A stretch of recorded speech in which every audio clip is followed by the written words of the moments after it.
രാമനെ നിർജ്ജര സംഗേന സാർദ്ധം വണങ്ങി സ്തുതിച്ചിതു. രാമചന്ദ്ര പ്രഭോ പാഹി മാം പാഹി മാം, രാമഭദ്ര പ്രഭോ പാഹി മാം പാഹി മാം. ഞങ്ങളെ രക്ഷിപ്പതിന്നു മറ്റാരുള്ളോ, നിങ്ങനെ കാരുണ്യ വിധിയുഷാരിലേ. വിദ്യാരൂപനാമൃതം രചിച്ചിടുവൻ സന്തതം തോന്നിയവിൻ പൂജി മാനസേ. നിൻ ചരിതാമൃതം ചൊല്ലുവാനെപ്പോഴും എൻ ചെവി കൊണ്ടു കേൾപ്പാനും അനുദിനം. യോഗം വരുവാൻ അനുഗ്രഹിച്ചിടണം യോഗമൂർത്തെ ജനകാത്മജ വല്ലഭ. ശ്രീ മഹാദേവനും നിന്ദിരുനാമങ്ങൾ രാമ രാമേതി ജപിക്കുന്നതന്നകം. തൊൽപാദതീർത്ഥം ശിരസി വഹിക്കുന്നത് എപ്പോഴും ആത്മശുദ്ധിക്കുമാ വല്ലഭൻ. ഏവം പലതരം ചൊല്ലി സ്തുതിച്ചോരു ദേവേന്ദ്രനോടരുൾ ചെയ്തു രാഘവൻ. പവിച്ചു കവികുല വീരരെ അത്തൽ കളഞ്ഞു ജീവിപ്പിക്കുകയും വേണം. ഫലങ്ങൾ കവികൾ ഭക്ഷിക്കുമ്പോൾ ഒക്കെ മധുരമാക്കി ചമച്ചിടുക. വാനരന്മാർക്കും കുടിപ്പാൻ നദികളും തേനായൊരു വേണമെന്നു കേട്ടിന്ദ്രനും. എല്ലാം അരുൾ ചെയ്ത വണ്ണം വരുമെന്നും കല്യാണം ഉൾക്കൊണ്ടനുഗ്രഹിച്ചിടിനാൻ. നന്നായി ഉറങ്ങി ഉണർന്നവരെ പോലെ മന്നവൻ തന്നെ തൊഴുതാരവർകളും.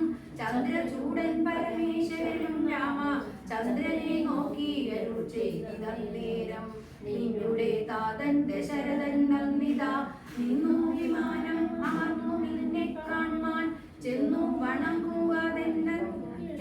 വണങ്ങുകതെന്നോടു കേട്ടത് മന്നവൻ സംഭ്രമം കൂടു വണങ്ങിനാൻ. കൈകേയി താനും സുമിത്രാതനയ്യനും ആദരവോടു വന്ദിച്ചു ജനകനെ.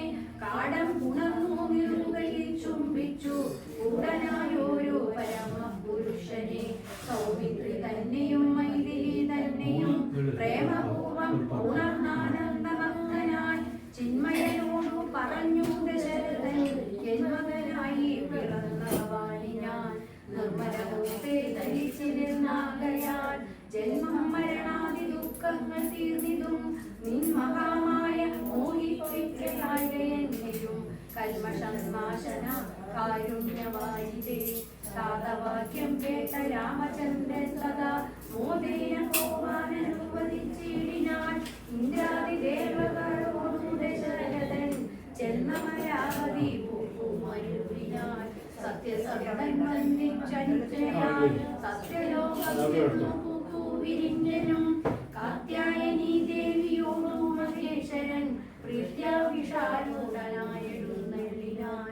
ശ്രീരാമചന്ദ്രൻ യോഗേന പോയതും നാരദാനാദി മഹാമുനി വൃന്ദം. പുഷ്കരനേത്രനെ വാത്സല്യരാകുലം പുഷ്കരാചാരി നടന്നിനാൻ. ഹരേ രാമ രാമ രാമ